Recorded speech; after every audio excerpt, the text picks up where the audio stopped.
The 4th Annual Wolverine Invitational Wheelchair Basketball Tournament is taking place here at SC4 in collaboration with the University of Michigan.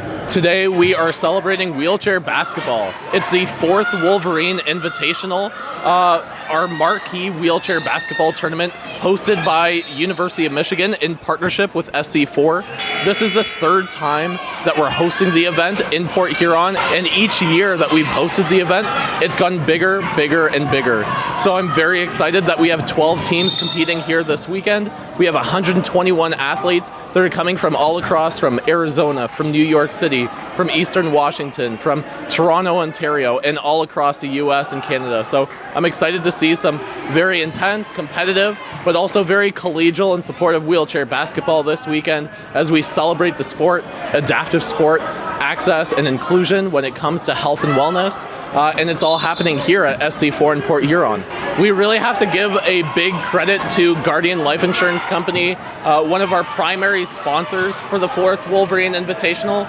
It's through their funds, specifically through the Adaptive Student Athlete Program, which invests in the collegiate pathway for adaptive student athletes, that we're able to have so many teams here this weekend. Wheelchair basketball, very similar to able-bodied basketball, is a high-speed, high-impact game. There are a couple rule modifications.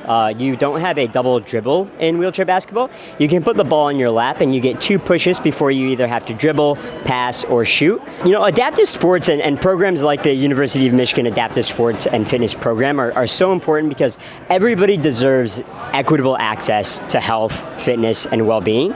And sport is really a human right. And a lot of our athletes, a lot of the individuals in our communities that have disabilities don't have equitable participation or access to sport and fitness. So having programs where somebody can go and play a sport or be in a safe and supportive environment to do strength and conditioning is so critical for the overall health and wellness of the communities that we're in. I didn't have really a sport growing up that I was really involved with, and I did swimming for a while, probably like 10 years.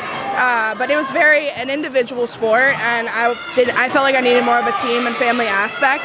So that's why I chose Whitewater, kind of, because I felt like I had a family there, and that's why I decided to end up going there. Teamwork is important, not only on the court, but off the court as well. Just having these kind of interactions with people, making sure we're all playing together as a team rather than individually, and just supporting each other any way we can. As far as challenges I face, I feel like I get underestimated as a wheelchair basketball athlete, and I feel like able-bodied people don't think it's intense as it actually is. Wheelchair basketball is a very physical sport, and I feel like everybody should be watching and involved and just come out and watch us. All games are free to the public, so come on out and enjoy this tournament, which goes on until October 6th. For LumCoast TV, I'm Kaylin Williams.